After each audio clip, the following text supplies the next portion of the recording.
धर्म और अध्यात्म में अंतर क्या है?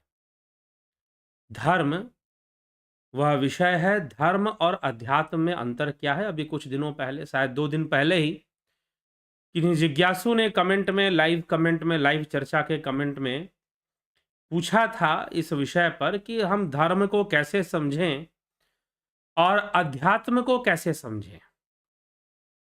ठीक है? तो आज इसी विषय पर चर्चा करेंगे और धर्म को हम समझने का प्रयास करेंगे, अध्यात्म को समझने का प्रयास करेंगे। क्या धर्म और अध्यात्म के बीच में कोई संबंध है? क्या यह दोनों विषय अलग-अलग हैं या एक ही विषय है? या एक ही विषय है? यह भी एक प्रश्न बनता है कि यह एक ही विषय है क्या? ज्यादातर लोग, बहुत सारे ऐसे लोग हैं जो ये कहते हैं कि धर्म और अध्यात्म एक ही विषय है। यह अलग-अलग विषय नहीं है। उनका मानना है कि धर्म की चर्चा करने का तात्पर्य है आध्यात्मिक चर्चा करना। कुछ लोग ऐसा भी मान लेते हैं। कुछ लोगों का मानना इससे भिन्न है। उनका मानना है कि जी नहीं, धर्म अलग विषय है और अध्यात्म अलग विषय है। ठीक? मानना है कि धर्म अलग विषय है और अध्यात्म अलग विषय है। क्या यह सही है? वाकई में धर्म अलग विषय है और अध्यात्म भी अलग विषय है, या दोनों एक ही विषय है, या दोनों ही अलग-अलग विषय है? कैसे इस बात को समझा जाए? तो बहुत ही संशयग्रस्त रहते हैं कई बार लोग इन दोनों ही विषयों को लेकर, दोनों शब्दों को लेकर, कि धर्म क्या है और अध्यात्म क्या है। तो अब हमें यह विषय ही आज समझने के लिए, मुख्य चर्चा का विषय ही यही है कि धर्म और अध्यात्म में अंतर क्या है, अंतर है भी कि नहीं है, और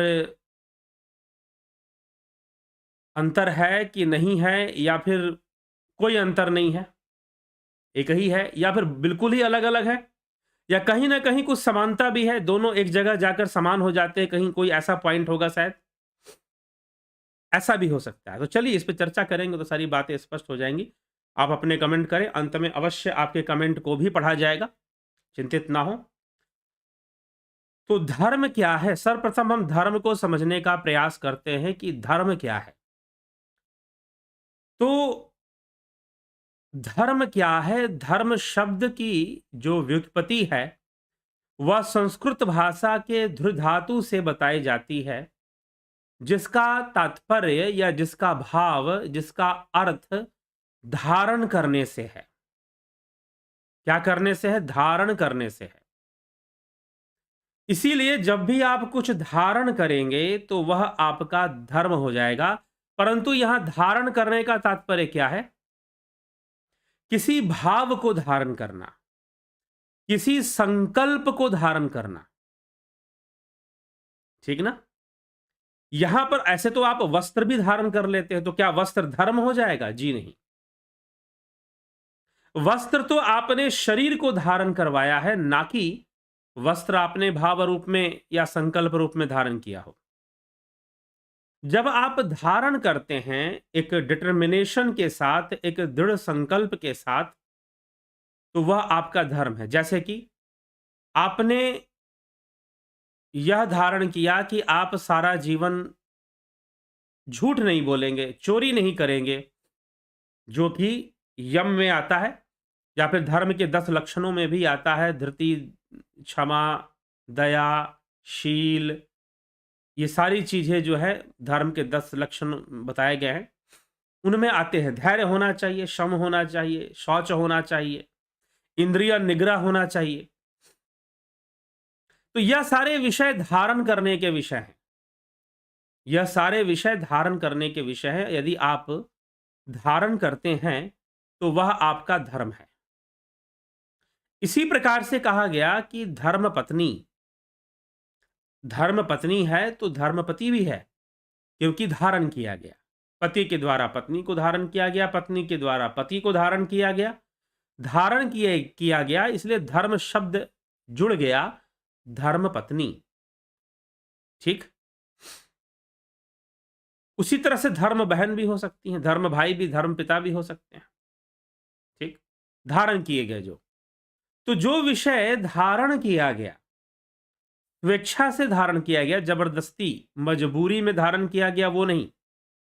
जो अनिवार्य समझकर धारण किया गया, जरूरी समझकर धारण किया गया, वह धर्म है। जो जरूरी समझकर धारण किया गया वह क्या है? वह धर्म है। तो यह धर्म का विषय है, यह धर्म जो है वो धारण करने का विषय है। ये पहले इसमें हमें समझना चाहिए। इसके शाब्दिक अर्थ के रूप में यही इसका अर्थ निकलता है कि जो धारण करने का विषय है वो धर्म है। ठीक, अब और भी धर्म होते हैं। अर्जुन कई धर्मों की बात कर रहा है, श्रीमद् भगवत गीता अध्ययन करेंगे तो अर्जुन कई धर्मों की चर्चा श्रीमद् भगवत गीता में कर रहा है कि मेरा ये धर्म है, मेरा वो धर्म है। तो जी हां, रिश्ते नातों में धर्म होता है। एक पुत्र का पिता के प्रति धर्म, एक पिता का पुत्र के प्रति धर्म, एक भाई का भाई के प्रति धर्म, एक पति का पत्नी के प्रति धर्म, पत्नी के पति के प्रति धर्म। जब आपने धारण किया तो धर्म निभाना है आपको। जब आपने धारण किया है तो उसके प्रति जो जिम्मेदारी बनती है वो आपका धर्म है। उस जिम्मेदारी को निभाना, उस कर्तव्य को निभाना, वो धर्म है। ठीक है, जो आपका स्वभाव है वह भी आपका धर्म है। इसीलिए भगवान कृष्ण गीता में अर्जुन से कहते हैं स्वधर्म। तेरा योद्धा होना स्वधर्म है, तेरा क्षत्रिय होना स्वधर्म है। इसीलिए तो इस समय युद्ध कर, तुझे इस समय युद्ध करना चाहिए क्योंकि तेरा योद्धा होना स्वधर्म है।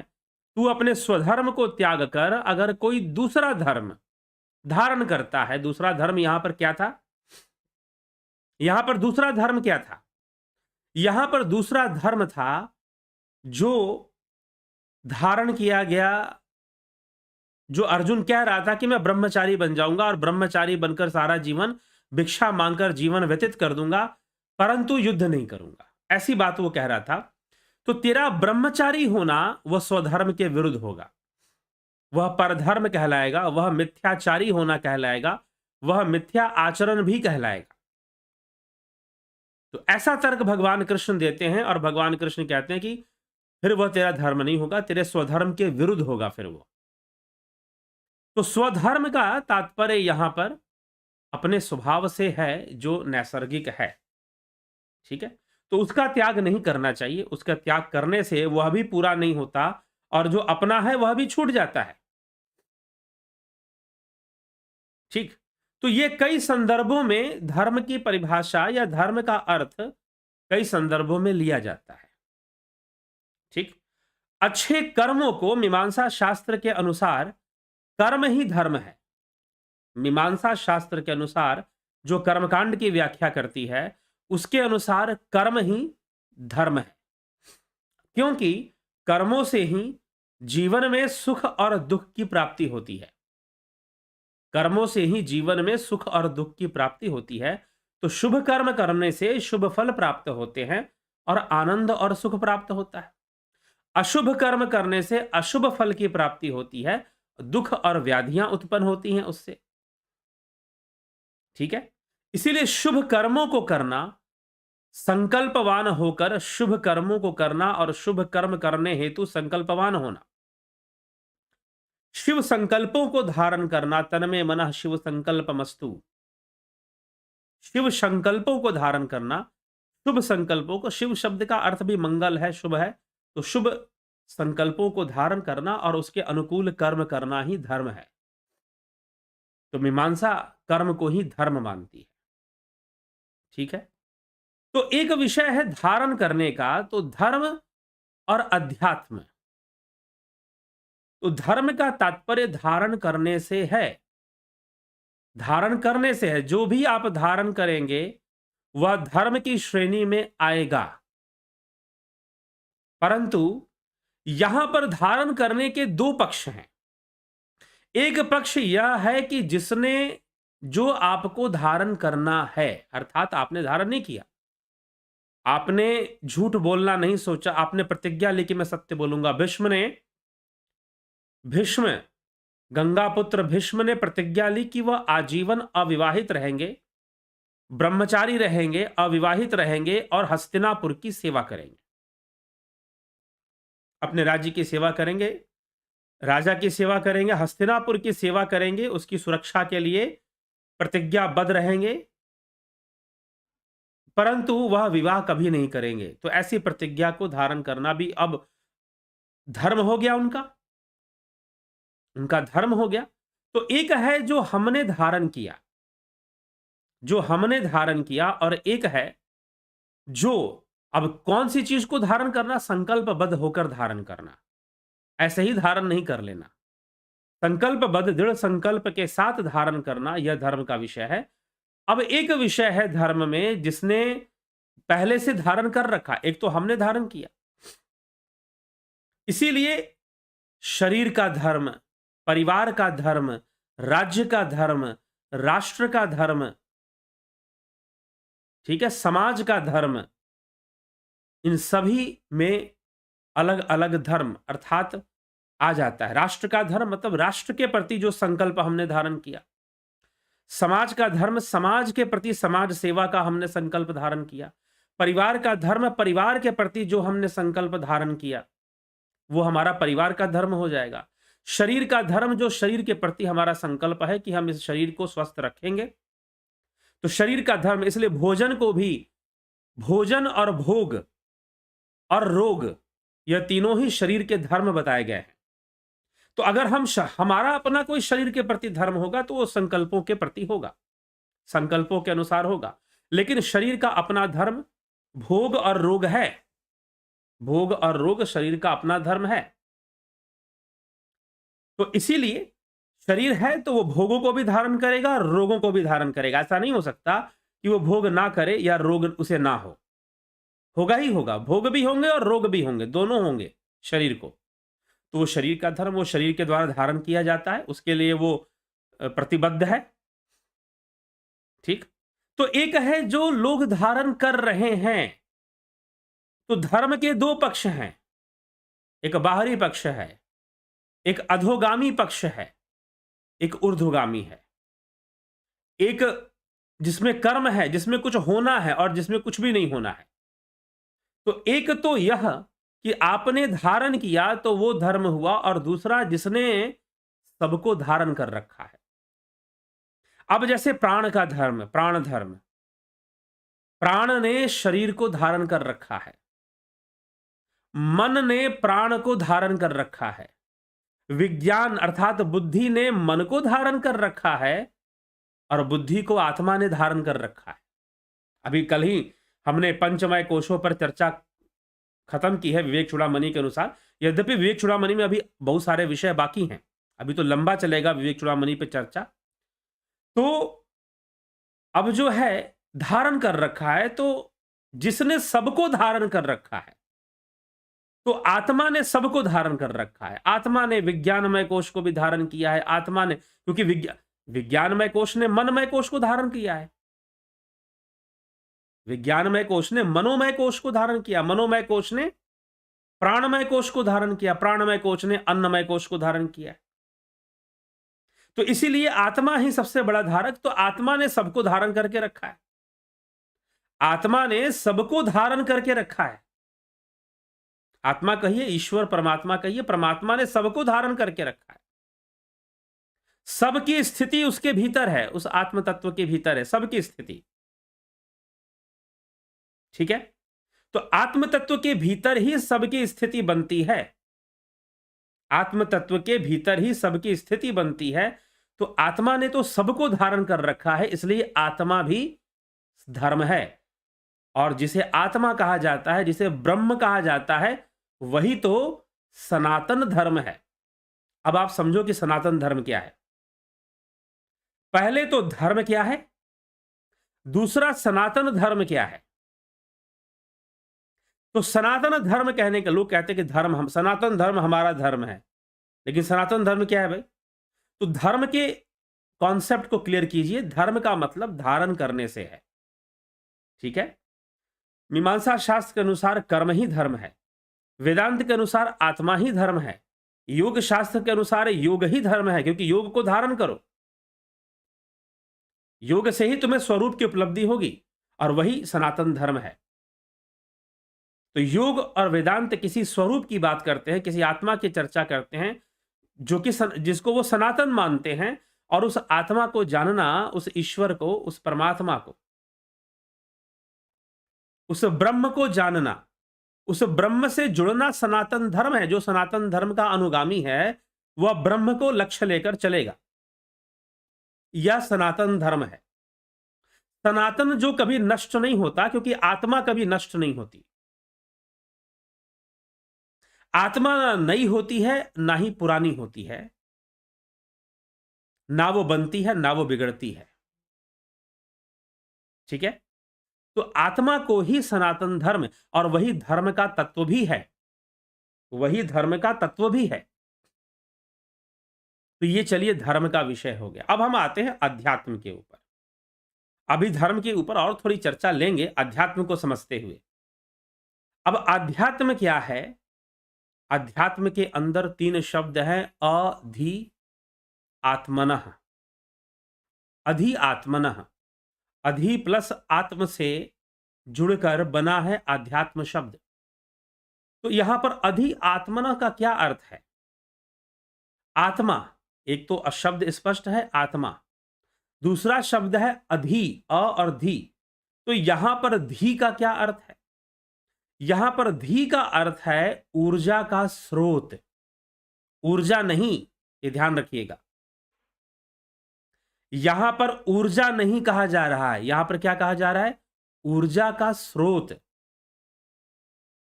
एक है गंगा और एक है गंगोत्री। तो गंगा क्या है? गंगा तो नदी है। गंगोत्री क्या है भाई?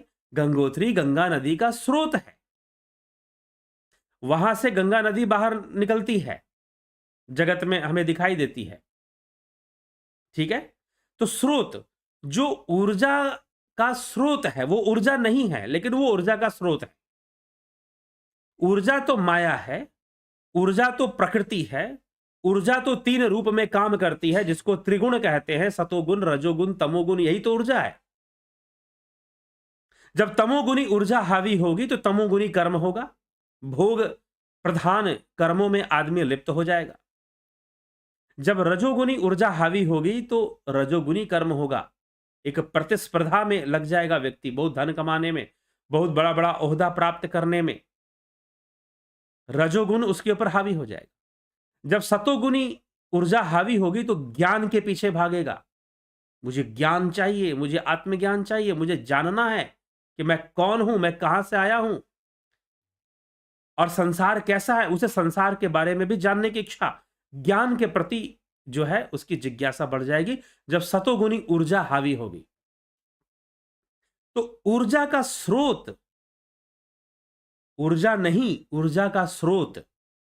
धी शब्द का अर्थ है ऊर्जा का स्रोत, और अधि आत्म, आत्मा ही ऊर्जा का स्रोत है। प्रकृति के बीच विद्यमान संपूर्ण ऊर्जा का जो स्रोत है वह आत्मा है। हमारे शरीर में जो वास्तविक ऊर्जा का जो स्रोत है वह आत्मा ही है। ठीक है? तो आत्मा तो सर्वव्यापी, आत्मा शरीर में है, वो शरीर में भी, शरीर के बाहर भी, वो तो हर जगह है। तो आत्मा ही ऊर्जा का स्रोत है, ऊर्जा का स्रोत है, आत्मा ही ऊर्जा का स्रोत बनता है। इसीलिए यह अध्यात्म, अध्यात्म मतलब अपने ऊर्जा के स्रोत को जानो और स्रोत के विज्ञान को जानो। अपने भीतर जो ऊर्जा काम कर रही है सूक्ष्म रूप से, उसकी गति क्या है, उसका रूप क्या है, उसकी चाल कैसी है, उसको जानो, और उसका जो परम स्रोत है वह स्वयं आत्मा है, तो उसको भी जानो, आत्मा को भी जानो। तो अध्यात्म का उद्देश्य आत्म अनुसंधान है। अध्यात्म का उद्देश्य अपने भीतर काम करने वाली ऊर्जा को का ज्ञान है। अध्यात्म का उद्देश्य सेल्फ रियलाइजेशन है। अध्यात्म का उद्देश्य स्वयं को जानना है। इसीलिए श्री कृष्ण भगवान अर्जुन से कहते हैं अध्यात्म ज्ञान नित्यत्वम तत्व ज्ञानार्थ दर्शनम एतद ज्ञानमिति प्रोक्तम ज्ञानम यदतो अन्यथा, कि अध्यात्म ज्ञान के द्वारा नित्य तत्व ज्ञानार्थ दर्शनम, तत्व को जान लेना, तत्व का ज्ञान हो जाना, तत्व के ज्ञान का प्रकाशित हो जाना, एतज ज्ञानमिति, यही तो ज्ञान है। इसके अन्यथा जो कुछ भी है वह सब ही अज्ञान है, इस प्रकार से बताया गया है।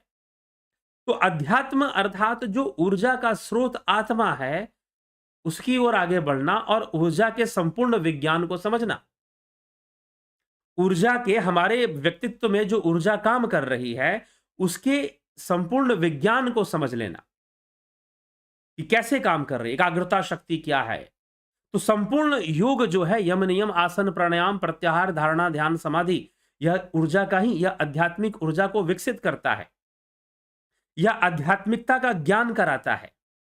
अर्थात भीतर में हमारे अंदर हमारे जब इसीलिए महर्षि पतंजलि ने विभूति पाद में सिद्धियों का वर्णन भी किया है कि जब आपकी ऊर्जा बहुत एकाग्र हो जाती है, एकाग्र हो जाती है, तो वो अद्भुत शक्तियों को पैदा करती है।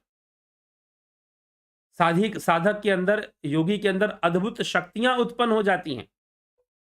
तो यह ऊर्जा, ऊर्जा के स्रोत अर्थात वह आत्मा, ऊर्जा का स्रोत क्या है? वह आत्मा ही ऊर्जा का स्रोत है। तो इस ऊर्जा को समझना और आत्मा को समझना, यह विषय आध्यात्मिक विषय है, यह अध्यात्म का ज्ञान होगा। यहां कोई धारण करने की बात नहीं कही जा रही है, ठीक है? तो इसीलिए अध्यात्म और धर्म, इन दोनों, यह दोनों विषय अपनी अपनी परिभाषा में या अपने अपने व्युत्पत्ति के अनुसार अलग अलग है। धर्म अलग है और अध्यात्म अलग है। अभी आपने धर्म पे भी चर्चा सुन ली और अध्यात्म पर भी चर्चा सुन ली, ठीक है? तो धर्म अलग विषय है और अध्यात्म अलग विषय है। धर्म का तात्पर्य धारण करने से है और अध्यात्म का तात्पर्य ऊर्जा का स्रोत आत्मा से है, ठीक? तो यह विषय यहां पर आता है। लेकिन एक पॉइंट ऐसा है, एक बिंदु ऐसा है जहां पर यह दोनों एक हो जाएंगे। कब? जब हम कहेंगे धर्म तत्व, जब हम कहेंगे कि धर्म का तत्व क्या है। तो धर्म के बारे में समझाया मैंने कि भाई आपने धारण करना ही धर्म है, तो जो भी आपने धारण किया वो आपका धर्म हुआ। शरीर ने जो धारण किया वो शरीर का धर्म हुआ। शरीर भोगों को धारण करता है, शरीर इंद्रिय विषयों को धारण कर लेता है। तो यह मनुष्य जो है भोगों को धारण करता है, तो रोगों को भी धारण करता है, दुख व्याधियों को भी धारण करता है शरीर। तो धारण करने से यह उसका भोग और रोग दोनों ही उसका धर्म बन जाता है। तो ये बाहरी विषयों में धर्म की चर्चा हो रही है, परंतु जब एक ऐसा तत्व जिसने सबको पहले से ही धारण करके रखा है, जिसने सबको धारण कर रखा है, वह सनातन धर्म है, वह आत्मा ही है। तो धर्मस्य तत्वम, यक्ष का प्रश्न था, कह पंथा। कहते हैं कि पांडव अपने अज्ञातवास में और वनवास में उन्हें बहुत प्यास लगी थी, वन के अंदर वो थे। तो बहुत मेहनत करने के बाद उन्हें कहीं से एक तालाब मिला जहां पर पानी का स्रोत था, जल था वहां पर। तो वहां पर वह पहुंचे, लेकिन वह जो तालाब था वह किसी यक्ष के अधिकार क्षेत्र में था। तो जैसे ही पानी पीने लगे तो यक्ष ने रोक दिया कि भाई तुम इस पानी को पीते ही मृत्यु को प्राप्त हो जाओगे, मेरे प्रश्नों का उत्तर दो। अगर तुमने मेरे प्रश्नों का उत्तर दे दिया तो फिर तुम ये जल ग्रहण कर पाओगे, नहीं तो ग्रहण नहीं कर पाओगे। जैसे ही ये बात कही, प्रश्न पूछे, उत्तर कोई नहीं दे पाया। जो उत्तर नहीं दे पाया उसकी मृत्यु हो गई। इसी प्रकार से 4 पांडवों की मृत्यु हो गई। जब 4 वापस नहीं लौटे तो युधिष्ठिर स्वयं जाते हैं, युधिष्ठिर स्वयं जाते हैं और देखते हैं सारी स्थिति को। और यक्षराज कहते हैं कि अगर तुमने मेरे प्रश्नों का उत्तर दे दिया तो तुम भी बच जाओगे और मैं तुम्हारे भाइयों को भी जीवित कर दूंगा। तो यक्षराज ने प्रश्न किया, कह पंथा, कह पंथा, कौन सा मार्ग है, कौन सा पथ है? तो फिर युधिष्ठिर ने उत्तर देते हुए कहा, नेको ऋष्यस्य वचः प्रमाणम, नेको ऋष्यस्य तर्को प्रतिष्ठा श्रूयतो विभिन्ना। तर्को प्रतिष्ठा, जो तर्कों से ऊपर प्रतिष्ठित होता हो, तर्को प्रतिष्ठा श्रूयतो विभिन्ना, श्रुतियों ने विभिन्न प्रकार से चर्चा की है। क्या की है? धर्मस्य तत्वम निहितम गुह्याम महायनो येन गता सपंथा, कि महायनो येन गता सपंथा, की अर्थात धर्मस्य तत्वम, धर्म का जो तत्व है वह भीतर ही हृदय गुहा में विराजमान है। उसको जानकर धर्मस्य तत्वम निहितम गुह्याम, निहितम जो गोपनीय है, गोपनीय रूप से विराजमान है, इंद्रियों के द्वारा जो गोचर नहीं है, इंद्रियों के द्वारा जो प्रकट नहीं होता, इंद्रियों के माध्यम से, वह उसकी चर्चा यहां की जा रही है। धर्मस्य तत्वम निहितम गुह्याम, जो धर्म का तत्व है वह गोपनीय है, अत्यंत गोपनीय है। निहितम गुह्याम, धर्मस्य तत्वम निहितम गुह्याम, महायनो येन गता स पंथा, की जो महाजन है, जो महापुरुष हैं, जो योगी पुरुष हैं, वो इसी मार्ग से गुजरते हैं। किस मार्ग से? धर्मस्य तत्वम निहितम गुह्याम से। वो धर्म के तत्व से ही आगे बढ़ते हैं और उसी को प्राप्त करते हैं, धर्म तत्व को ही वो प्राप्त करते हैं। ठीक है, इसीलिए कहा गया धर्मस्य तत्वम निहितम गुह्याम। तो यहां पर जिस तत्व की बात की जा रही है कि धर्म का तत्व क्या है, तो वह सनातन धर्म, वह आत्मा ही है। तो यह एक पॉइंट है, यह एक बिंदु है। जब धर्म तत्व की चर्चा होगी, सनातन धर्म की चर्चा होगी, तो वहां पर धर्म और अध्यात्म एक हो जाएंगे। क्योंकि अध्यात्म का अर्थ ही आत्मा जो ऊर्जा का स्रोत है उसको जान लेना है। अध्यात्म का तो अर्थ ही यही है, आध्यात्मिक ज्ञान का अर्थ ही यही है कि आत्मा को जानिए। और सनातन धर्म यह कहता है उस ईश्वर ने, उस आत्म, उस ब्रह्म ने सब कुछ धारण कर रखा है, इसलिए वो सनातन धर्म है। वो धर्म भी है और सनातन भी है, वह धर्म भी है और फिर सनातन भी है। तो इस प्रकार से धर्म का विषय और अध्यात्म का विषय होता है। तो अध्यात्म का विषय आत्म अनुसंधान है, अध्यात्म का विषय ध्यान योग है, अध्यात्म का विषय समाधि है, ध्यान है, धारणा है। ठीक है, ये सभी क्रियाओं को करते हुए योग मार्ग पर आगे बढ़ना, ध्यान योग में स्थित होना और उच्च श्रेणी को प्राप्त करना, आध्यात्मिक उच्च श्रेणी को। तो इस प्रकार से यह अध्यात्म है। जब आप ध्यान योग का कोर्स करते हैं, ध्यान योग करते हैं, साधना करते हैं, अपने आप को जानने की कोशिश करते हैं, आत्मा की ओर बढ़ने की कोशिश करते हैं, ढोंग पाखंड से दूर रहते हैं और अध्यात्म के सही मर्म को समझकर अध्यात्म को अपनाते हैं, ना कि मात्र गुरुओं की दी हुई अपनी स्वार्थ में बनाई गई परिभाषाओं को ही मान लेते हैं। क्योंकि धर्म के विषय में लोग अपने आप ही बहुत सारी परिभाषाएं स्वीकार करने लग जाते हैं। ठीक है, तो यह भी एक समस्या आती है। तो इस प्रकार से धर्म और अध्यात्म का भेद बनता है। ठीक, तो जिज्ञासुओं यह हमें समझना चाहिए। धर्म और अध्यात्म का अंतर भी, और दोनों एक पॉइंट पर एक भी हो जाते हैं, यह भी सत्य है। तो धर्म का बहुत विशाल रूप है। धर्म बाह्य भी है, आंतरिक भी है, लेकिन अध्यात्म सिर्फ आंतरिक है। धर्म बाह्य भी है और आंतरिक भी है। मतलब बाहरी धर्म भी हुआ करते हैं, जैसे शरीर का धर्म हो गया, मन का धर्म हो गया, रिश्ते नातों का धर्म हो गया, समाज का धर्म हो गया, परिवार के प्रति धर्म हो गया। जो कर्तव्य हमारे बनते हैं उन कर्तव्यों को भी धर्म कहा जाता है। जो कर्तव्य हमारे बनते हैं उन कर्तव्यों को भी तो धर्म कहा जाता है। तो इस प्रकार से ये धर्म का रूप है। अब सनातन धर्म, धर्म तो धर्म और फिर सनातन धर्म, जो वह आत्मा सनातन है, वह परमात्मा सनातन है। ना उसका जन्म है, ना उसकी मृत्यु है, ना वो नया होता है, ना वो पुराना होता है। वो कण कण में हर जगह एक ही रूप है। तो वह परमात्मा सनातन है, तो उसको जान लेना अध्यात्म है, उसकी ओर बढ़ना अध्यात्म है, ध्यान योग में प्रवृत्त होना अध्यात्म है।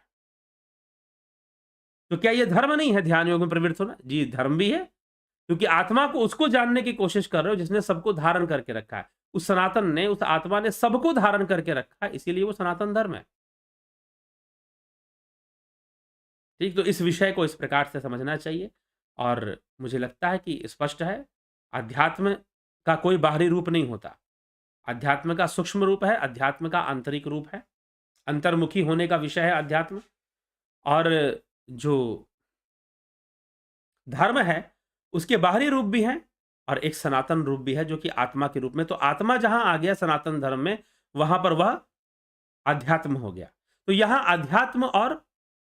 अध्यात्म और सनातन धर्म एक आत्मा के पॉइंट पर एक होते हैं। अभी जैसे हम विवेक चूड़ामणि की चर्चा करते हैं, एक कैसी चर्चा है? यह अध्यात्म की चर्चा है, क्योंकि हम यहाँ पर मनोमय कोश, प्राणमय कोश, ये सब हमारे भीतर ही तो है ना। हमारी संरचना में ये सारे कोश बने हुए, सारे सिस्टम बने हुए, हमारी संरचना में बने हुए। तो हम ऊर्जा का विज्ञान यहां समझने का प्रयास कर रहे हैं। तो अध्यात्म और सनातन धर्म एक पॉइंट पर एक हो जाता है, लेकिन वैसे परिभाषा के अनुसार अध्यात्म और धर्म अलग-अलग ही हैं। ठीक है? अलग-अलग ही जान पड़ते हैं।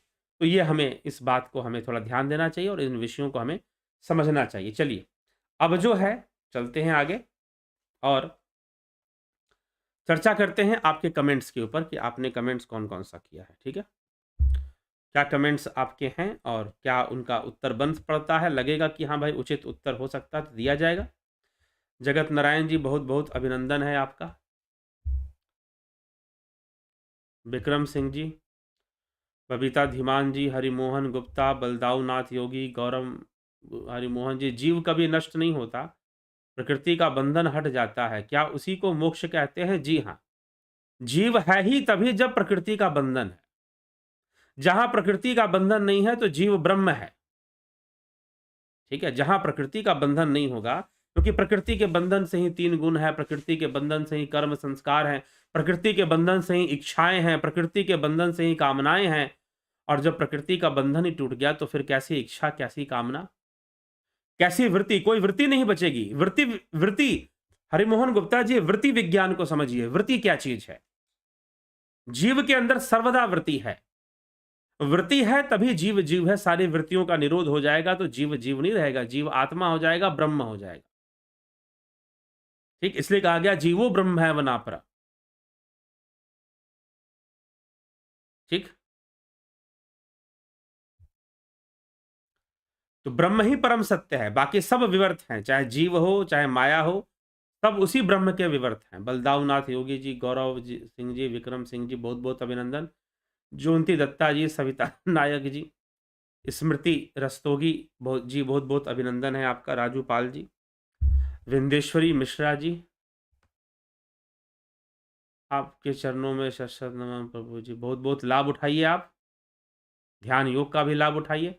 भगवती यादव जी, विनोद कुमार सूद जी, राकेश मराठे, उषा श्रीवास्तव, मनोज कुमार, राम प्रकाश जी, राम निवास मीना जी, दिनेश महाराज आमसरी, सरोज कृष्णानी, अर्जुन पाटिल, पिंटू वासवा, बिमला शाह, रमेश पेशवानी, जयंती भाई पटेल, रूपलाल विश्वकर्मा, अजीत भाई पटेल, शिवम भट्ट, रचना आरके, जया पांडे, मिथिलेश सिंह, रजनेश बर्फानी, कार्तिक बेदी। मुझे अध्यात्म में बहुत रुचि है और मैं साक्षी भाव का भी थोड़ा बहुत अभ्यास करता हूं, पर अभी फिल्म और अन्य देखने के लगता है ये सब फालतू है, ऐसा कुछ नहीं होता। सही राह पर बिना भटके कैसे चलूं? ध्यान योग का अभ्यास करते रहिए, साधना के मार्ग पर चलते रहिए। परिनीति सिंह जी, बहुत बहुत अभिनंदन है आपका। राकेश चंद्र शर्मा, गोपाला जी, अर्जुन चौहान जी, कार्तिक बेदी जी, बहुत बहुत अभिनंदन और आभार आपका इस सहयोग के लिए, जो सहयोग राशि आपने दी है सुपर चैट के माध्यम से। कार्तिक बेदी, मुझे अध्यात्म में बहुत रुचि है और मैं साक्षी भाव का भी थोड़ा बहुत अभ्यास करता हूँ। ठीक, अच्छी बात है, आप बता चुके हैं। स्मिता सावंत जी, बजरंग शर्मा, राकेश चंद्र शर्मा, आप योग करने पर बहुत जोर देते हैं, आपका कौन से योग से तात्पर्य है? ज्ञान योग, कर्म? एक ही योग है, अलग अलग दृष्टि से योग को समझना, रखना। कर्म के माध्यम से जब योग होगा, योग का उद्देश्य तो स्वरूप की उपलब्धि ही है। योग का उद्देश्य तो आत्मा को जानना ही है, आत्मज्ञान ही है। परंतु जब अलग-अलग परिवेश से, अलग-अलग दृष्टि से जब योग कर्म के माध्यम से, योग ज्ञान के माध्यम से योग, जब ज्ञान के माध्यम से योग होगा तो ज्ञान योग हो जाएगा, लेकिन होना तो वही है। योग का एक ही अर्थ है और एक ही योग है। जब राजयोग, जब साधना ध्यान योग के द्वारा जब होगा तो उसी को राजयोग कहते हैं। कर्म योग, कर्म के माध्यम से योग होगा तो कर्म योग, ज्ञान के माध्यम से योग होगा तो ज्ञान योग। ठीक, तो यह विषय यहां पर आता है। योग एक ही है, अलग अलग नहीं है। सविता नायक जी बहुत अभिनंदन। अजीत अपराजित, अफंता प्रोडक्शन, बजरंग शर्मा, कैलाश बड़े, बजरंग शर्मा जी शिव तत्व के बारे में बताएं। शिव तत्व ही आत्मा है, शिव तत्व ही ब्रह्म है।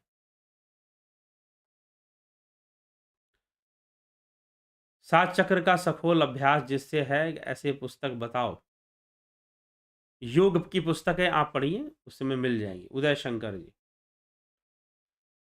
श्री कृष्ण गुरु जी, भगवान श्री कृष्ण गीता के 8वें अध्याय में कहते हैं कि स्वयं में स्थिर भाव ही आत्मा का अधिपति है, यह अध्यात्म है। जी हाँ, स्वयं में स्थिर भाव रखना, स्वयं को जानना, आत्मा को जानना, यही अध्यात्म है।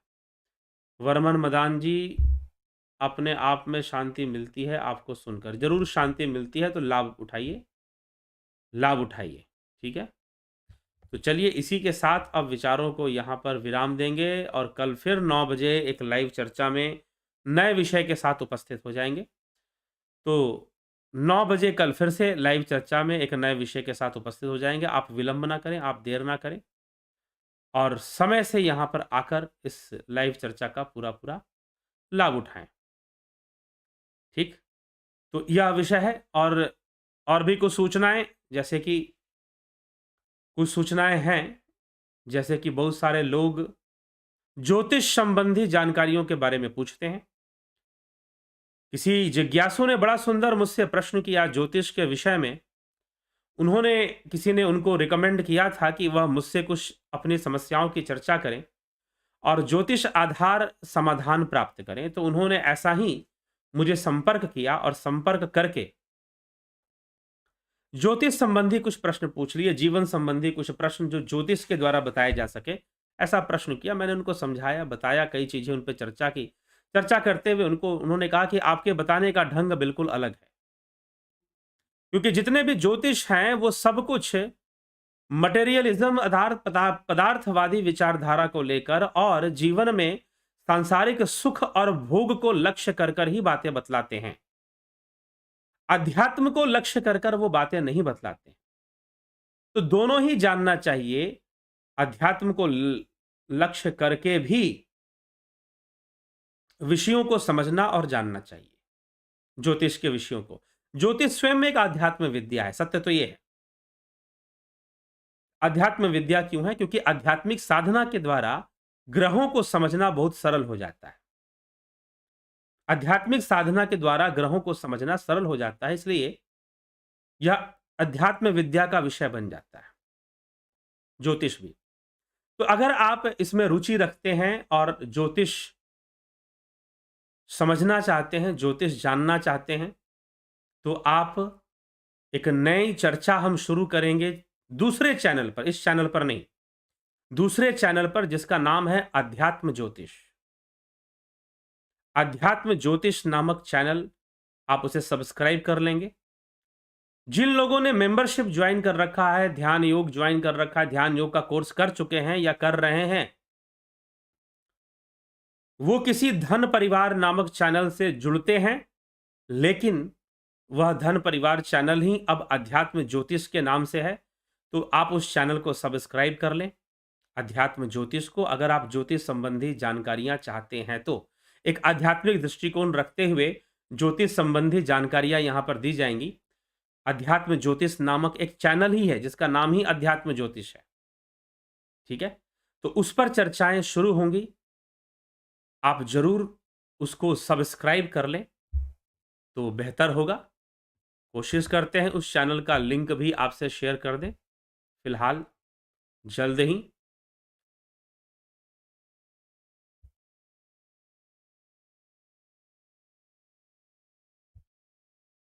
तो कुछ लोगों की जिज्ञासा पर, कुछ लोगों के डिमांड पर इस चैनल की शुरुआत की गई है। अध्यात्म ज्योतिष नामक चैनल की शुरुआत की जा रही है। तो रेगुलर तो नहीं, जैसे इसमें वीडियोस आते हैं वैसे नहीं, कम से कम फिर भी प्रयास रहेगा कि सप्ताह में जो है वह 1 से 2 वीडियोस उसमें शुरुआत में ज़रूर आएँगे। अध्यात्म ज्योतिष में ज्योतिष के ऊपर आधारित वीडियोस उस पर मिलेंगे आपको। तो आप ज़रूर इसको सब्सक्राइब अगर करते हैं तो बहुत अच्छी बात है। अवश्य कर लें अगर आप रुचि रखते हैं। चैनल का जो लिंक है वो मैं शेयर कर रहा हूँ। लाइव कमेंट में मैंने चैनल का लिंक शेयर कर दिया है। ठीक? तो आप इस चैनल को देखकर सब्सक्राइब कर दें तो आप उसका लाभ ज़रूर उठा पाएँगे। तो चलिए, इसी के साथ विराम देंगे। ध्यान योग का जो अगला कार्यक्रम है जो शुरू होने वाला है, वह 29 तारीख से शुरू होने वाला है। उसकी ज्वाइनिंग हम लेना शुरू कर देंगे जल्द ही। तो आप ज़रूर उसको ज्वाइन कर, जो लोग ध्यान योग का कोर्स नहीं ज्वाइन कर पाए 14 तारीख वाला, या फिर आगे ज्वाइन करना चाहते हैं तो आगे वाला ज्वाइन कर सकते हैं। तो विराम देते हैं और कल फिर मिलते हैं 9 बजे लाइव चर्चा में। ध्यान रखें, याद रखें और ज़रूर लाइव चर्चा में सम्मिलित हों। अपनी भी चर्चा रखें और यहाँ जो चर्चा होती है उसको भी सुनें और समझें। बहुत बहुत आभार आप सभी का।